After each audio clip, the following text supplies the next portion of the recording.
आपुला तो एक देव करुणी घ्यावा, तेने विना जीवा सुख नव्हे. इरती माईके दुःखाची जनिती, नाही आधी अंती अवसानी. महाराजांचा अभंग आहे. महाराज या अभंगामध्ये आपल्याला काय सांगतात? बाबा काय सांगतात? आपुला तो एक देव करून घ्यावा. जन्माला आलोय मग आपला कोणता तरी एकच देव करून घ्यायचा. काय ते म्हणतात ना, ऐन वेळी घोटाळा नको व्हायला. ते सांगायचं एकाला, बोलवायचं दुसऱ्याला आणि करायचं तिसऱ्यानेच, असं नको व्हायला.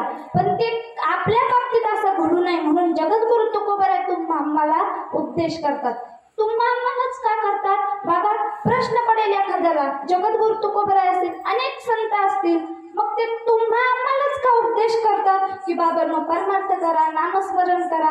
बाबा आता इथं धनगरवाडीतले लोक आहेत, सगळे जागे आहेत ना, सगळे आहेत का नाही? बोलत चला, मोठ्याने बोलायचं. तुम्ही जर बोललात तर मला कळेल तुम्हाला माझं कळतंय म्हणून. बाबा सांगतात की नाही नामस्मरण करा. आता धनगरवाडीतले लोक आहेत, मग मला सांगा तुम्ही कधी, आता ह्या 32-33 वर्ष झाले या सप्त्याला, तुम्ही असं इथंच नाही कुठे पण तुम्ही कार्यक्रमाला जाताना कुणाचं वर्ष श्राद्धाचं जातात की नाही, मग कधी तुम्ही असं ऐकलंय की बाबा काही 4-2 म्हशी एकत्र आल्या आणि त्यांनी हरिपाठ म्हटलंय? झोपल्या काय महिला मंडळ? मागच्या बोला की, ऐकलंय का? नाही ऐकलंय. मोठ्याने बोलायचा, कारण मला ऐकायला थोडं कमी आहे. मोठ्याने बोलत चला. कधी ऐकलंय का आजी? नाही ऐकलं. मग मला सांगा बाबा, 4-2 बैल गाई एकत्र आल्या आणि त्यांनी कीर्तन महोत्सव सोहळा पार पाडला, सप्ताह पार पाडला. ऐकलंय कधी बाबा? नाही ऐकलं. म्हणजे काय झालं? हा आम्हालाच उपदेश करतात का? संकल्प करा की इथून पुढे एखाद्याला भेटायला जाताना बिस्किट पुढे नाही न्यायचे, काहीच नका नेऊ, फक्त 2-2 सोन्याच्या मणी घेऊन जा. तुम्ही म्हणाल तर तिकडं मेला तरी जाणार नाही, ते सोन्याच्या मणी राहू द्या. तसं नाही. हा विनोदाचा भाग झाला. तुम्ही जरा सुकले आणि दिसले म्हणून थोडं आपलं विनोदाचा भाग सोडून द्या. मला सांगायचं काय की जसं आपल्या इकडे एखाद्याला भेटायला जातात ना, जे मरणाच्या दारात आहे बाबा त्याला भेटायला जातात, तसं देवांमध्ये सुद्धा असतं बरं का बाबा. एखाद्याचं दुखायला लागलं की बाकीचे देवही त्याला भेटायला जातात. म्हणे मग आता कुणाचं दुखत होतं? म्हणे गरुडाच्या आईचं दुखायला लागलं. गरुडाचा संध्याकाळी घरी आला की आईला विचारायचं, आई तुला आज कोण कोण भेटायला आलं ग? मग आई सांगायची, मला इंद्रदेव, चंद्रदेव, ब्रह्मा, विष्णू, ते काय असतील ते काय झाले भेटायला आले. मग रोजच्या वाणी आणि आजही विचारलं, काय आई तुला आज कोण कोण भेटायला आलं ग? त्यावेळेस आईने सांगितलं, खरं सांगू आज मला यम भेटायला आलं होता. म्हणे कोण? यम. आता गरुड थोडा घाबरला का? आता यमाने आपल्या आईला इथं पाहिलेलं आहे, आता तो निश्चित उद्या आपल्या आईला घेऊन जाणार. गरुड घाबरला. गरुडाने आपल्या आईला पाठीवरती घेतलं आणि लांब एका हिमालयाच्या गुहेमध्ये घेऊन गेला. कुठं? गुहेमध्ये. आईला त्या गुहेत ठेवलं आणि म्हटलं, आई मी जरा बाहेरून येतो. निघाला. रस्त्यातच कोण भेटलं? यम भेटले. यम राम राम घातला. म्हणे तुम्ही इकडं कसे? म्हणे नाही नाही, हा मी प्रश्न तुम्हाला करायला पाहिजे. यमदेव तुम्ही इकडं कसे? ते म्हणे खरं सांगू गरुडा, काल ज्या वेळेस मी तुझ्या आईला भेटायला आलो होतं का, तिच्या कपाळात काय लिहिलेलं होतं? मरण कुठं आहे? या गुहेमध्ये. तुला माहितीये का मी रात्रभर झोपलो नाही का? तुझी आई इकडं आहे, आता तिला इकडं कोण आणेल? काय मरण? तिला इकडं कोण आणेल? मी रात्रभर झोपलो नाही गड्या. तू माझं काम काय केलं? सोपं केलं. राम राम घातला आणि आईला घेऊन गेले. सांगायचं तात्पर्य, देवाचंही मरण ज्या वेळेला आहे त्या वेळेला होतं. आता बरेचसे गैरसमज असे होतात, गावातून ट्रिप जातात देवाला, बरोबर आहे की नाही? हो नाही, तिकडे अपघात घडतो, जाऊ नये एखादा जातो, तर हे गावातली लोक म्हणतात तो तिकडे गेला नसता तर मेला नसता. बाबा तो गेला नसता तर मेला नसता, परंतु सांगू त्याचं मरण तिथं होतं म्हणून तो तिथं गेला आणि मेला. गावची मंडळी म्हणतात ना, तो गेला नसता तो मेला नसता. सांगायचं तात्पर्य, आपलं मरणही काही टळत नाही, आपल्यालाही एक ना एक दिवस जायचं आहे. मग महाराज म्हणतात जाण्या अगोदर काय करायचं? या देहाचं सार्थक करून घ्यायचं. म्हणजे सार्थक करून घ्यायचं नेमकं काय करायचं? मग काय करायचं? म्हणे जन्माला कशाला आलोय? भगवंताचं भजन करायला. नाही होत भजन, बरं तुम्हाला संसार करू नका असं म्हणतात कुणी? नाही महाराज, संसारही करा आणि त्याचबरोबर परमार्थही करा. परंतु आजकाल लोक फक्त संसारात गुरफटून राहतात. परंतु हा संसार कसा आहे? हा एक मायाजाळाप्रमाणे आहे. हे संसार कसा आहे? सागराप्रमाणे आहे. जिथपर्यंत पाहाल तिथपर्यंत समुद्राचं पाणी दिसतं. अगदी संसार तसा आहे. जेवढा पाहाल तेवढा संसार काय होतो दिसतो. पण सांगू, संसार एवढा दुःखरूप आहे, एवढा दुःखरूप आहे बाबा, त्या संसारात सुखच दिसत नाही कुठं. संसार काय आहे? एवढा दुःखरूप आहे, जिकडे पाहावं तिकडे फक्त दुःखच दिसतं बाबा. काय दुःखच दिसतं. महाराज म्हणतात, सुख पाहता जव पाळे, दुःख पर्वताए भळे.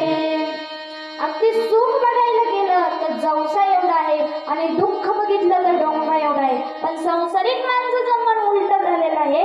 दुःख त्यांना जवसा एवढं वाटतं आणि सुख पर्वत एवढं वाटतं. महाराज, हा संसार आहे. हा कितीही केला तरी हा संसार नाही.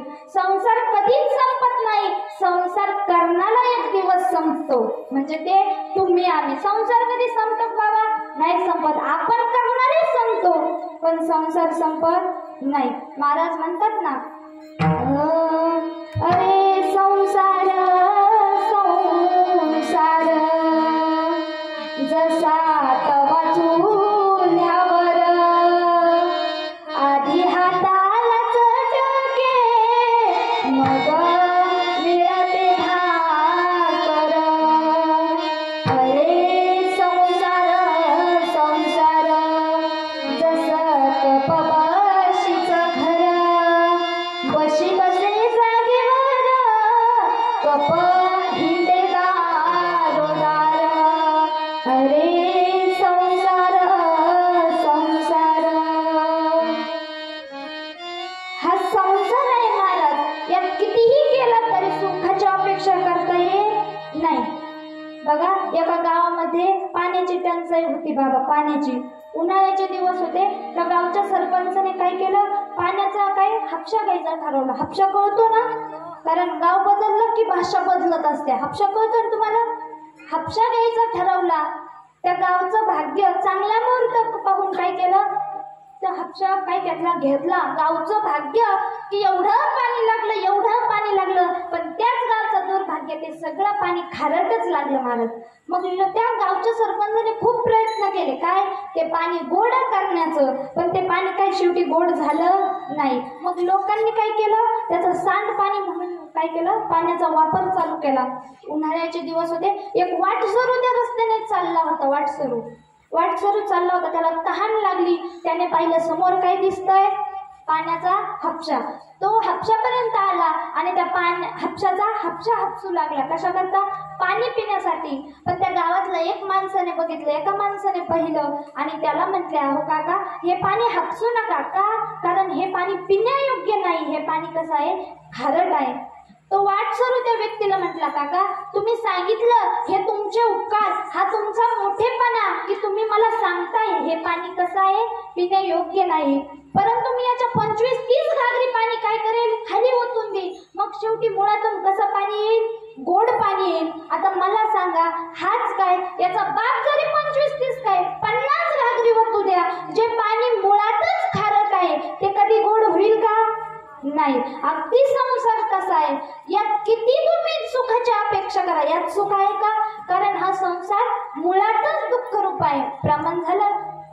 संसार दुःख मुळ चौकडे कळ, विश्रांती नाही कोठे रात्रंदिवस तळमळ. विश्रांती आहे का या संसारात? नाही. रात्रंदिवस तळमळ चालू असते. कशाला?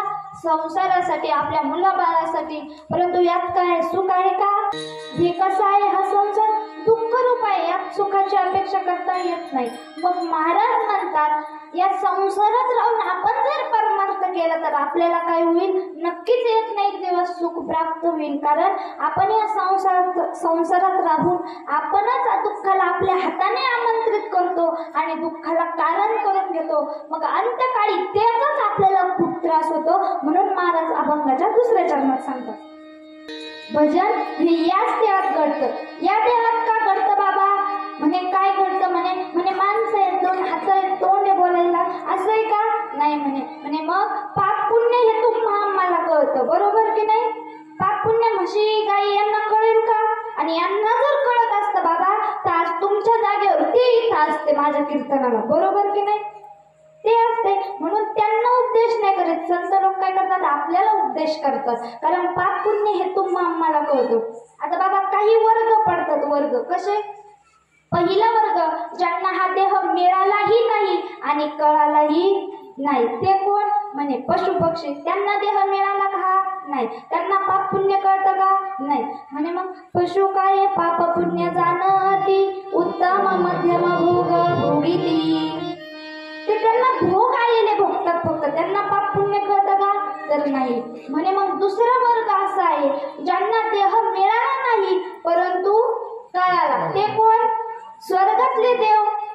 स्वर्गीचे अमर इच्छिता ते देवा, मृत्यू लोकी भवा जन्म आम्हा. त्यांना या देहाची किंमत कळाली परंतु हा देह मिळाला का बाबा? नाही मिळाला. आता तुम्ही म्हणाल स्वर्गात एवढ्या सुख सुविधा आहेत तरी सुद्धा त्यांना या देहात येण्याची अपेक्षा, या मृत्यू लोकात येण्याची अपेक्षा का आहे? म्हणजे बघा, तुम्हाला स्वर्गातला आणि मृत्यू लोकातला फरक सांगू का बाबा? स्वर्गात काय आहे? परिसाच्या सडका आहेत. कशाच्या आहेत? परिस म्हणजे सोनं. सोन्याचे काय आहे? सोन्याचे रस्ते आहेत, रस्ते. आपल्या इकडे सडका बघितल्या तर गुडघे इतकले खड्डे आहे का यात सुख? नाही. म्हणजे मग अजून पुढे चालून सांगू का स्वर्गात काय आहे बाबा? म्हणजे स्वर्गात काय आहे? म्हणजे स्वर्गात कामधेनूचे कळप आहेत, कळप. कशाचे? कामधेनूचे. आणि आपल्या इथं पाहिले तर कशाचे दिसतात? गाढवाचे डुकराचे सोडून दिसत नाही, कळप. बरं का? तुम्हाला कळतंय मी काय बोलते ते? मग बोलत चला मोठ्याने. आता पुढे चालून अजून काय आहे स्वर्गात? म्हणजे स्वर्गात काय आहे बाबा? म्हणजे स्वर्गात देवतांचा जर देह कापला ना तर